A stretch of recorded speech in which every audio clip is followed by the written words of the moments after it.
Hi everybody, welcome back to my channel. If you are new here, my name is Tati, and today I wanted to talk about all of the books that I have read in the month of May. This month hasn't been a very productive reading month, but I have enjoyed the books that I've read, so that is always a great thing. I think the main reason why I haven't been reading as much is because when I went on a little 1 week vacation, instead of using my downtime to read, I was just playing stupid phone games, which is just such a bummer. You always wish that you could do the hobbies that actually matter to you and not just like doom scroll or kill time with really pointless phone games. So today we'll talk about the 5 books that I read in May. I will share with you 2 books that I bought while I was on that trip, and we'll wrap up with the book that I'm reading right now. And I thought I was going to finish that this month, but I'm not quite going to. So I'll fully recap that in June, but for now, let's get into it. The first book that I read for the month of May is Scattered All Over the Earth by Yoko Tawada. I had never heard of this book until I got on TikTok, and there were a few influencers on there who were talking about this book. And basically, it's this weird futuristic timeline where countries have basically disappeared from the earth because of climate change. So, most notably, Japan has essentially sunk into the sea due to poor environmental regulations and global warming and all of that. And this book is basically a love letter to language. It follows a linguist who is obsessed with this lady who was originally from Japan, but then after she couldn't return to her country, she kind of created her own language that people could understand. I don't know, it's very weird. And so she gets entangled with this linguist, and they just keep finding friends to come on these adventures they're going on. And it's just a very strange book. I really thought it was beautiful. It's very lyrical, and it's just very nostalgic for found family, for language, for culture, and how you interconnect with people across the globe. It's just, I thought it was such a wonderful book. It was a great way to kick off the month of May, so I ended up rating that 4 stars. The next book I read was Saltcrop by Yume Kitasei.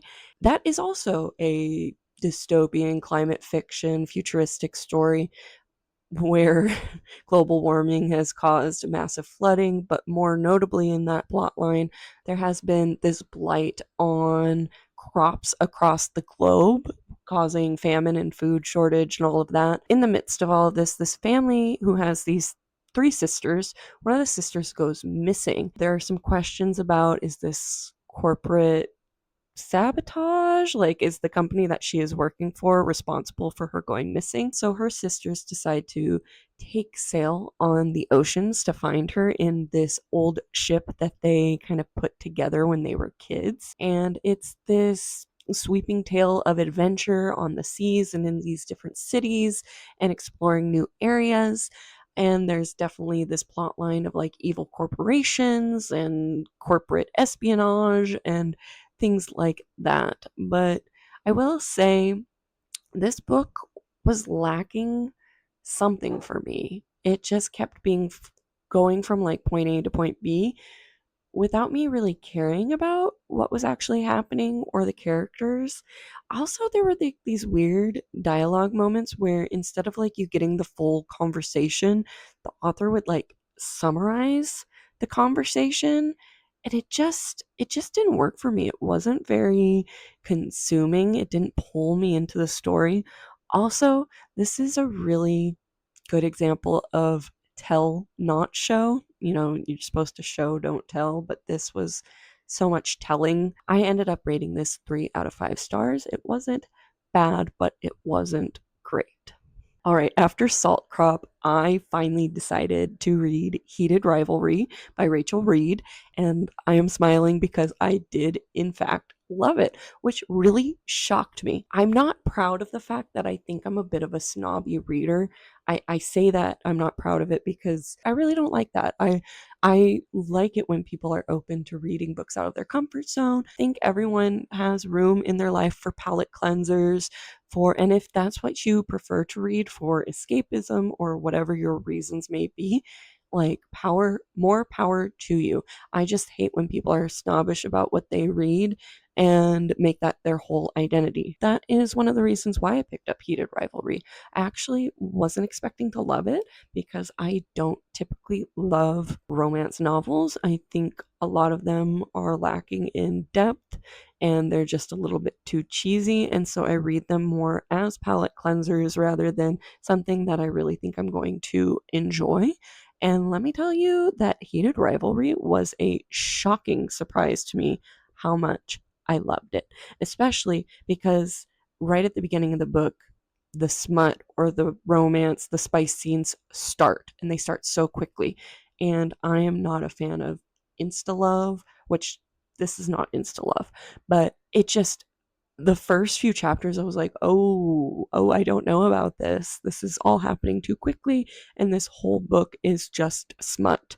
And I thought I was going to hate that, but the thing that is really cool about Heated Rivalry that I haven't seen other books do as well is it uses the smut scenes to develop the relationship. And that is so cool because usually the smut scenes are just almost gratuitous. They're in there for the sake of being in there. They're in there for the spice because people like reading spice. But this was actually developmental to the storyline and to the characters' relationships in such a way that I haven't read before. And I just couldn't stop reading. I couldn't wait until the next spice scene. I couldn't wait to see what happened next. And it was just such a joy, and the characters are so lovable. It's a beautiful story. It really actually is. And if you don't like spice, don't read it because, oh boy, this is all smut. But if you do like smut and you're interested in finding a book that really uses smut as a developmental technique, you need to read this book. Shane and Ilya, I love them. And so, of course, I rated that 5 out of 5 stars, which shocked me. So I immediately picked up The Long Game by Rachel Reid, which is the next book in the series that features Shane and Ilya. If you don't know, it is like a 6-book series or something, and they all have different romances in them, like different characters, but the Heated Rivalry book is number 4 in the series, and this is the first one that features Shane and Ilya. You do not need to read the other books that come before that to really understand anything. So, anyways, I read The Long Game. It was more of the same. It was great writing in terms of like using there was still a lot of smut and spice, but it was still used really well. And then you get some more emotional depth in that timeline as well. And I also rated that 5 out of 5 stars. So I am a big Heated Rivalry fan now, which I never thought I would hear myself say. And I usually hate watching all TV and movies, but I think I should probably watch the show at this point. So, anyways, we learned something new about myself reading Rachel Reid books, and I do plan on reading the other books in the series, but I've heard they're not quite as good, perhaps. But I do think there's a new Shane and Ilya book coming out this fall, and I'm definitely going to jump on that. I'm so excited to read more of those characters. I just love them so much. All right, so last but not least, I read Japanese Gothic by Kylie Lee Baker. This was my most anticipated book for 2026 because I read Bat Eater and Other Names for Corazang late 2025, and that ended up being one of my favorite books of that I read last year. I was so excited for Japanese Gothic. I wasn't sure what to expect other than that some of the snippets on the back of the book said that it was like a twist on haunted houses, and I love haunted houses. I love haunting ghost stories so much. I will admit it didn't live up to my expectations, but I still did really like it.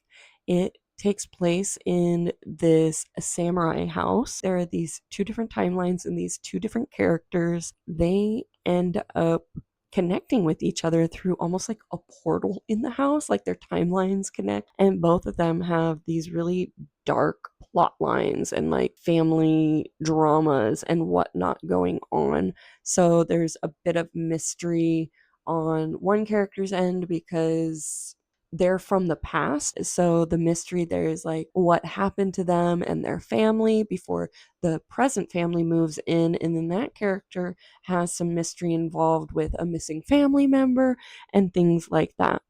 It's just extremely dark and it pulls you in from the get go. Those first few chapters, they just got me so excited to read the book because our main character is so deeply morally flawed that I was just so excited to read the book.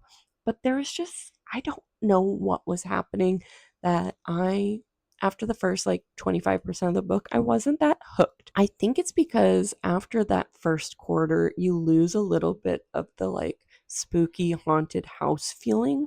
And that's what I really love the most in those kinds of stories. I did lose some steam and lose some interest. So I ended up rating that 3 out of 5 stars, which was really painful after having loved Bat Eater so much. But I am still going to jump on any future books by Kylie Lee Baker because Bat Eater was just so good that I cannot ignore her yet. All right, that wraps up the 5 books that I read in May. So let's briefly chat about the book that I'm reading right now. It's called That Night by Gillian McAllister. And I'm about 50% of the way through, and it is a family drama thriller. These 3 siblings go on vacation in Italy, and one of the siblings calls the rest in the middle of the night and basically asks them to help her cover up a dead body. There are past and future timelines, and you're just waiting to see do they get caught and how. So that's the most I can say without spoiling anything, but also, of course, I'm only 50% of the way through, so I really don't know what happens. I hope that the ending really picks up and gets really crazy. We'll see. I did pick up 2 books while I was on vacation. I went to 2 local bookstores in the town that I was visiting. The first book I got was at this kind of like witchy horror store. And so I got The Position of Alba Diaz by Isabel Cañas. And if you've been following me, you know that I have already read this. I believe I rated it 4 out of 5 stars. So I was very happy to purchase this from a small local bookstore in the town I was visiting. Excited to put it on my shelves, even though I realize I have no room on my shelves and need to move some stuff into the upstairs library. All right, and then we did go to a second local bookstore and I picked up American Fantasy by Emma Straub. I accidentally found a assigned copy. This was a book that I read just, what was it, last month, and I really enjoyed this. Did I rate this 5 stars? I can't remember. But I just couldn't put this book down. And if you're going into this hoping for a fast paced, cheesy romance, you are not going to enjoy it. But if you want more of a literary fiction take on middle age and rediscovering yourself, this is the book for you. I really enjoyed it. I understand why it's getting bad reviews. I don't think what it sells itself as is what it actually is. And so people have really been ragging on this book and this main character. I don't know. I personally think some people are missing the point of this character's arc in this book and how she decides to throw away expectations by the end of the book. And people are saying she's like a pick me girl, but I really think she starts that way and then develops into this more open version of herself by the end. And I think that's the beauty of this book. But again, if you're hoping that she just falls in love with a boy band member and that's all this is about, you're going to be disappointed. And it moves very slowly. So don't go into it with those expectations and you may just love it the way that I did. All right, I think that wraps everything up. We went through the books that I read in May. We talked about the book I'm reading now. That will be the first book I finish in June. And we went through the books that I bought while I was on vacation. So as always, thank you for watching my videos. If you enjoyed this video, remember to please give it a like. And if you aren't already a subscriber, I would really appreciate a subscribe. And yeah, thanks for tuning in. I will see you guys next time. Happy summer. Bye.